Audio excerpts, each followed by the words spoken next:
ชนญาติโยมแห่มครั้งหนึ่งวันนี้เป็นวันจันทร์ที่13เดือนมิถุนายนพุทธศักราช2565ซึ่งตรงกับเดือนเก้าเหนือเดือน7ไต่ขึ้น14ค่ำวันนี้เป็นวันโกนวันพระนะญาติโยมนะวันโกนวันแต่งวันดาดูเจ้าประสงค์ก็จะได้โกนผมโกนคิ้ววันพรุ่งนี้ก็จะเป็นวันพระใหญ่เรียกว่าวันเดือนเก้าเพ็งเดือนเก้าเพ็งนี่ก็จะมีหลายวัดเปิ้นจะมีประเพณีส่งน้ำพระธาตุส่งน้ำพระบาทและประเพณีส่งน้ำพระอย่างที่วัดพระธาตุสีจอมตองวรวิหารมันก็จะมีประเพณีของวัดทางวัดพระบาทอุดมเฮานี่ก็มีประเพณีเดือนเก้าเช่นเดียวกันแต่เป็นแฮมญาติโยมเดือนแฮมเดือนแรม7 ค่ำ8 ค่ำสัปดาห์หน้าเนี่ยแรม7 ค่ำ8 ค่ำก็จะได้เตรียมความพร้อม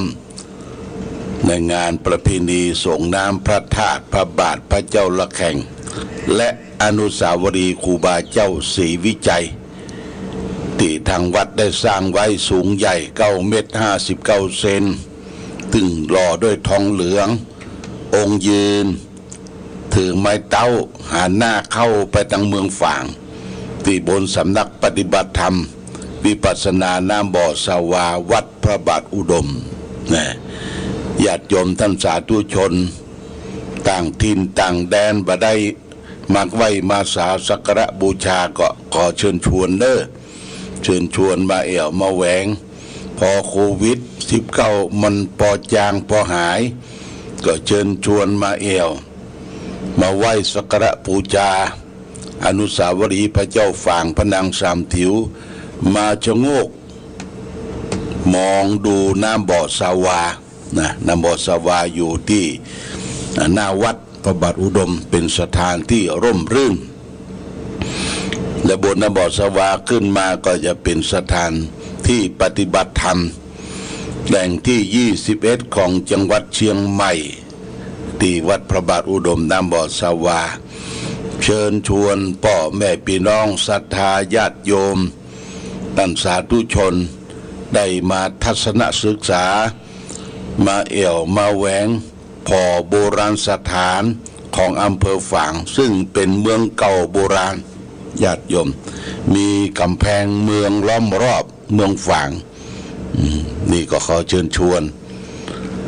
วันที่21นี่ตอนประมาณสัก8 โมงพี่น้องประชาชนตลอดถึงเทศบาลตำบลเวียงฝางและท่านอำเภอฝางก็จะได้มาจุมกันที่ลานอนุสาวรีย์พระเจ้าฝางที่บริเวณน้ำบ่อสาวาเพื่อจะได้มาถวายเครื่องสักการะบูชาดอกไม้ธูปเทียนหมากสุ่มหมากเบงของไหว้ของสาเครื่องเว้นเครื่องเส้นเครื่องไหว้เรียกว่าถวายแด่ดวงวิญญาณพระเจ้าฝางพระนางสามผิวบวชตั้งแต่8 โมงครึ่งไปถึง12 นาฬิกาก็คือเที่ยงวันก็จะมีนางรำจ้างฟ้อนหลายสำนักหลายที่มาฟ้อนถวายแด่องค์พระเจ้าฝางพระนางสามผิวรุ่งขึ้นนี้ก็วันที่22ตรงกับเดือนเก้าเหนือแรม8 ค่ำซึ่งเป็นงานประเพณีส่งน้ำพระธาตุพระบาทพระเจ้าละแข่งงานนี้ก็ได้อาราธนานิมนต์ตุเจ้าประสงค์หัววัดประมาณ35หัววัดได้มาเจริญพระพุทธมนต์เสกน้ำเข้ามินส้มปล่อยเพื่อจะได้นำไปสักการะพระพรหมยังองค์พระบาทพระธาตุพระเจ้าละแข่งนี่ก็เป็นงานประเพณีส่งน้ำเพราะฉะนั้นวันนั้นก็มีเฮาก็จะได้ถวายภัตตาหารเพล และสังฆทานแด่พระสงฆ์ก่อนอื่นต้องขอบคุณอนุโมทนากับเจ้าภาพเจ้าศรัทธาซึ่งมีเจ้าภาพเพิ่นได้นำปัจจัยมาร่วมอนุโมทนาซึ่งมีดังต่อไปนี้นะดังต่อไปนี้ตะวานี้มีการประชุมก็มีป้อคำบุญแม่วันเพ็ญมณีรัตน์ร้านซ่อมรถเครื่อง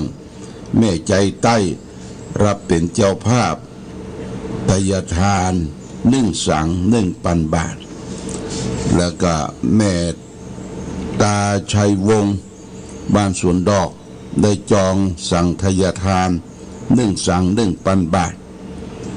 คุณกนกพิษชัยนาร้านนานาพันธุ์ปรากตางเข้าห้วยงูสันทรายรับเป็นเจ้าภาพสังทายทาน1 สัง1 ปันบาทและก็โต๊ะจีนแห่ง1 โต๊ะ1 ปันบาทแล้วก็มีพ่อหลวงสีมาแม่จันสมยอดแก้วเหลืองยอดแก้วเหลืองได้เป็นเจ้าภาพสังฆทาน2 ชุด2 ปันบาทและก็โต๊ะจีนแห่ง2 โต๊ะ2 ปันบาทได้นำเงินมามอบถวายเป็นที่เรียบร้อยแล้วบ้านสันตุนมืดนะพ่อหลวงศรีมายอดแก้วเหลืองขออนุโมทนาสาธุมาณโอกาสนี้สังฆทานนั้นมี35 สังโต๊ะจีนที่เราจะจัดทำเนี่ยได้สั่งไว้20 โต๊ะนะญาติโยม20 โต๊ะถวายพระสงฆ์องค์เดชแล้วก็เลี้ยงพ่อแม่พี่น้องศรัทธาญาติโยมผู้เฒ่าผู้แก่ที่จะได้มาร่วมในการทำบุญสุนทานในวันประเพณีส่งน้ำพระธาตุพระบาทพระเจ้าละแข่งจึงขออนุโมทนาสาธุกับญาติโยมที่มีจิตศรัทธามาณโอกาสนี้โดยวันนี้จะได้นำสาระธรรมธรรมะทางสุขใจมาฝากให้แก่ศรัทธาญาติโยมเป็นตั้งหัวข้อไว้ว่าตัดไฟแต่หัวลม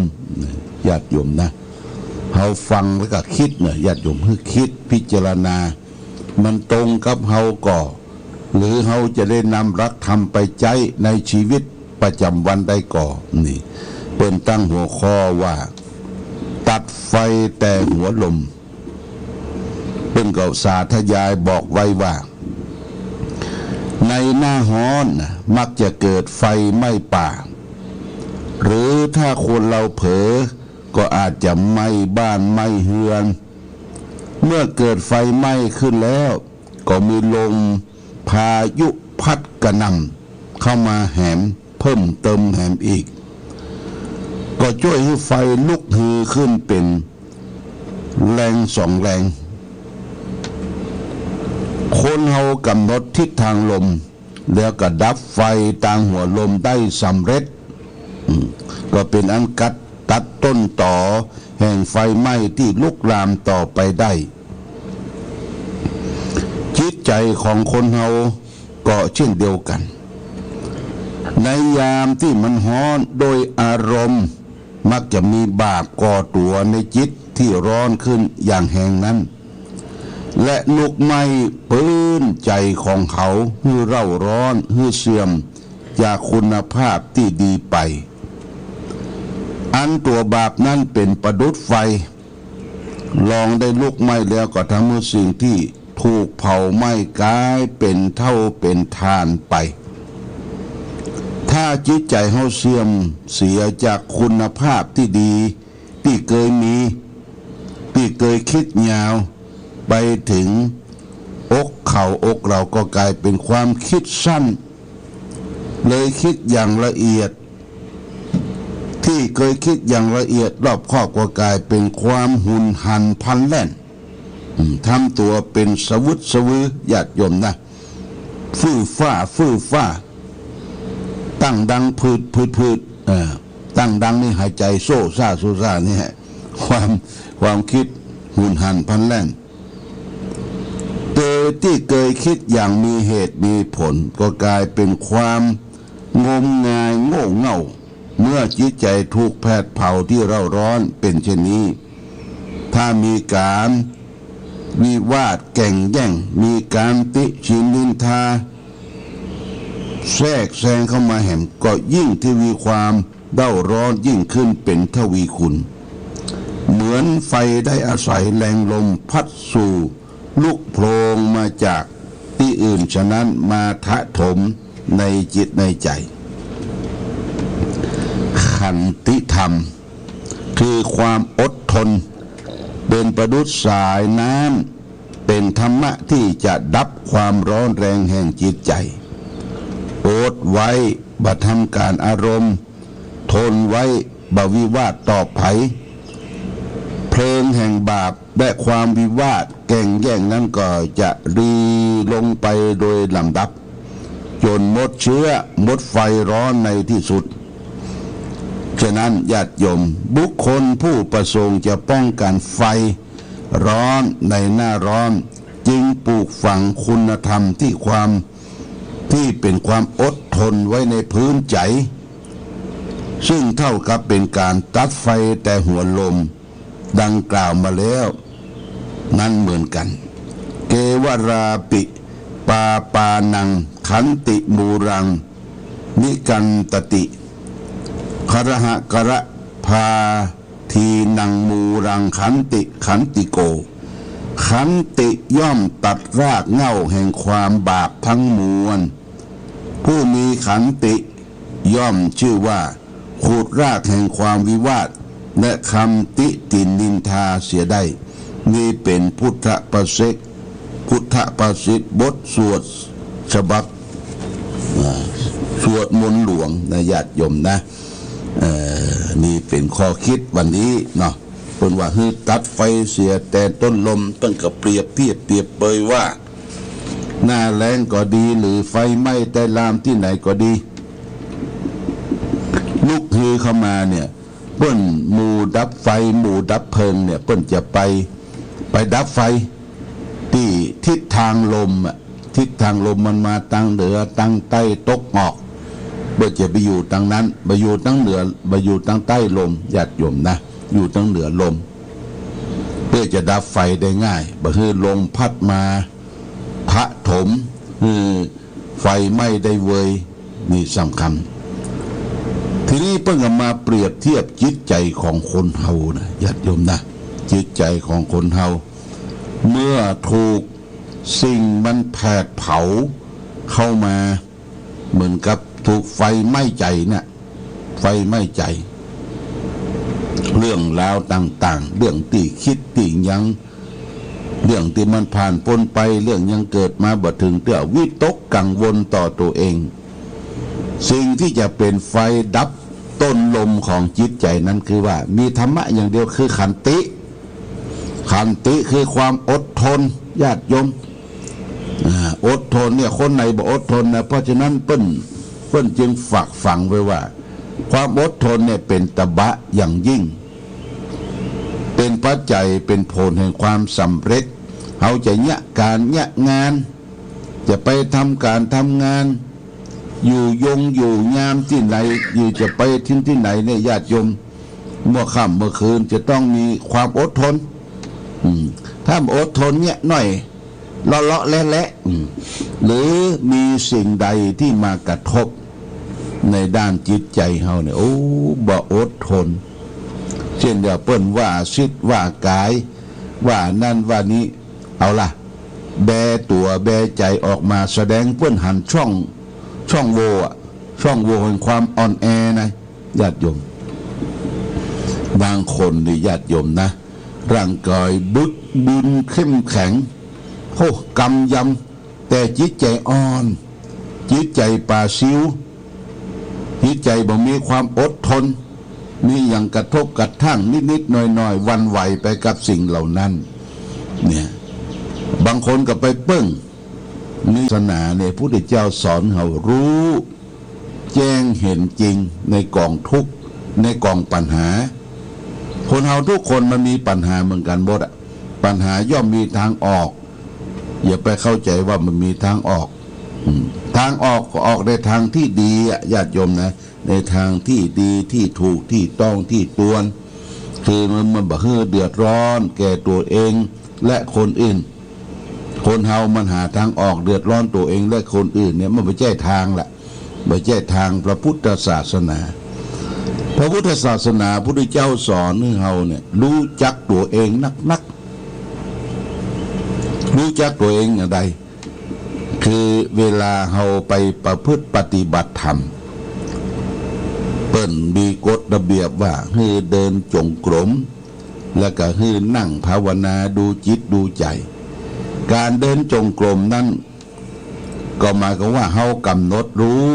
เวลาเดินเวลายืนเวลานั่งเวลานอนเวลาไหนซ้ายเวลาไหนขวาซ้ายอย่างหนอขวาอย่างหนอให้รู้จัก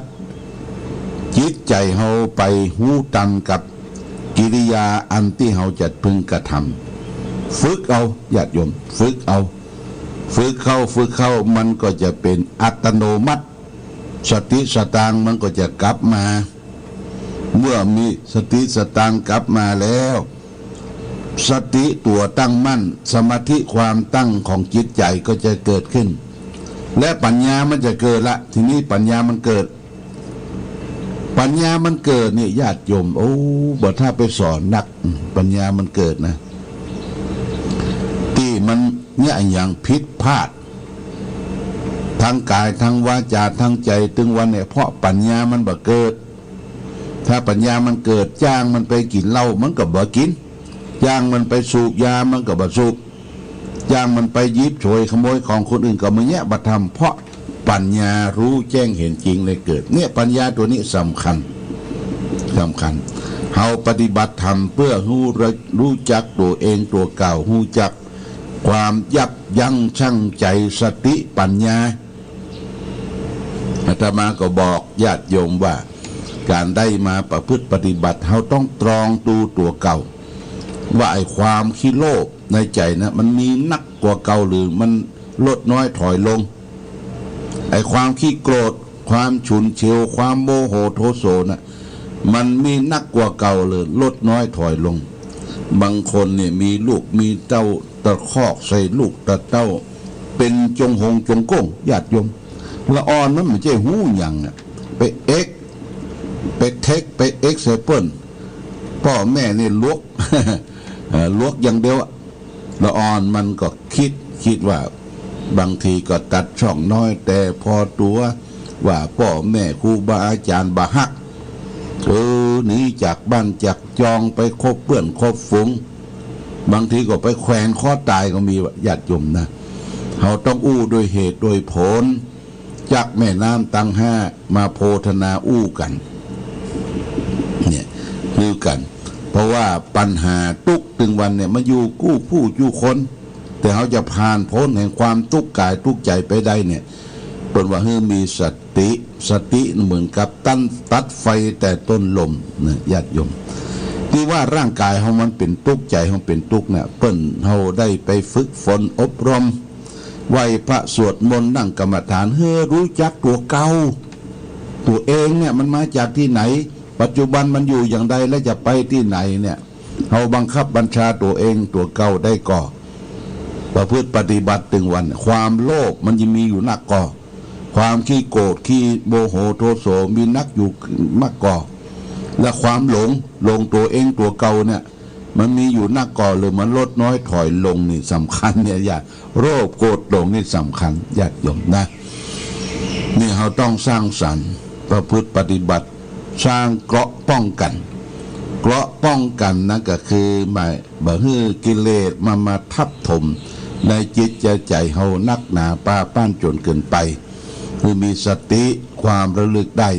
สัมปชัญญะคือความรู้ตัวทั่วพร้อมแต่ทุกอย่างจะสำเร็จได้คือมีขันติความอดทนอย่างพ้องทนกลากกล่ำทนต่อทำการทำงานทนต่อความลำบากทนต่อเจ็บไข้ได้ป่วยหนาวร้อนเจ็บนั่นเจ็บนี่พอทนได้ก็ทนสุดท้ายสำคัญคือทนเจ็บใจเนี่ยโอ้สุดยอด ไผ่ทนเจ็บใจได้คนนั้นจะมีขันติโดยแท้เปิ้นว่าเขาเป็นหมูเป็นหมาเป็นวอกเป็นก้างเป็นคนจาดนั่นจาดนี้เขาเอาหูทวนลมฟังแล้วคือผ่านบะเก็ตญาติโยมฟังแล้วคือมันผ่านบะเก็ตถ้าเก็ตไปกับมักหมมมันนักอยู่ในจิตในใจมันเป็นกองทุกข์หรอเป็นกองทุกข์อิทธารมก็ตามอนิธารมก็ตามอิทธารมคืออารมณ์ที่น่าปรารถนาเปิ้นยกยอปอปั้นเขาก็ต้องคิดนะฟังเปิ้นอิจฉาตาร้อนกล่าวจ้วงจับเขาก็ต้องคิดต้องฟังยั่งน้ำหนักยั่งน้ำหนักว่ามันมีแต่ก่อนมันผิดแต่ก่อนเขาก็มาปรับตัวเองญาติโยมนะปรับตัวเองให้ถูกต้องสร้างความสุขคือแก่ตนเองความสุขที่แท้จริงก็คืออยู่ในจิตในใจในบ้านในจองเราบ้านคือวิมานของเราที่อยู่ที่อาศัยในจิตในใจเราต้องสะอาดสว่างสงบเมื่อใจสะอาดสว่างสงบที่อยู่ที่อาศัยต้องสะอาดสว่างสงบโดยปัดเที่ยวปัดกวาดทำความสะอาดเช็ดถูจะไปคือมันรกรุงรังผ้าเนี่ยเอาไปสึงไปตึงไปตากญาติโยมใจเพื่อนไม่เหม็นสาบใจเพื่อนเป็นรังเกียจเดียดงอ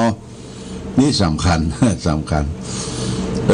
ยิ่งสำคัญกว่านั้นลูกเต้าทุกคนที่มีพ่อมีแม่มีครูบาอาจารย์ที่แก่ตัวมาเนี่ยญาติโยมแก่ตัวมานะช่วยตัวเองบ่ได้จะไปอยู่ไกล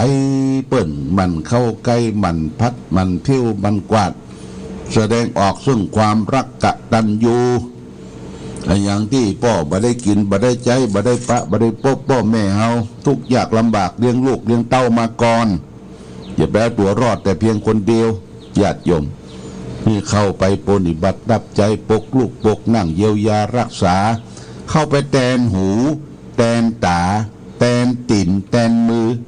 ญาติโยมนะแตนหูแตนตาแตนตีนแตนมือบางคนพ่อแม่แก่เท่าบ่มีไปซักผ้าซักผ่อนมันเหม็นญาติโยมเหม็นสะปะเหม็นผ้าเหม็นครัวเหม็นเยี่ยวสุมาเตเหม็นเยี่ยวเหม็นซากเหม็นสางคนเท่านี่มันจังเยี่ยวยิดเยี่ยวยอดนะเขาก็มานึกถึงตัวเขาอายุเข้ามาย่างเขาแล้วก็บางทีมันไปห้องน้ำห้องท่าบัดตันเยี่ยวยิดเยี่ยวยอดไปเหี้ยไปเลยใส่คำพงคำป้าเขาอยู่ใกล้เนี่ยสาบกลิ่นนี่ต้องเข้าไปพ่อแม่ซักผู้ซักผ้านอซื้อน้ำอบน้ำหอมมาเช็ดถูทำความสะอาดในบ้านในจองดูแลพ่อแม่ครูบาอาจารย์คนนั่นจะเป็นคนดีเนี่ยญาติโยมเนี่ยเป็นนิมิตเป็นเครื่องหมายของคนดีตกน้ำบ่ไหลตกไฟบ่ไหม้ไปที่ไหนมีคนรักคนชมคนนิยมชมชอบคนนักหน้าถือตาเทวดารักษาให้แก่บุคคลนั้นเพราะเป็นคนดีคติในทางพระพุทธศาสนาดังนี้เป็นต้นเอาละฝากวันนี้จาศรัทธาญาติโยมท่านสาธุชนพอสมควรแก่ละเวลารายการธงชาติและเพลงชาติไทยเป็นสัญลักษณ์ของความเป็นไทยเราจงร่วมใจยืนตรงเคารพธงชาติด้วยความภาคภูมิใจในเอกราชและความเสียสละของบรรพบุรุษไทยประเทศไทย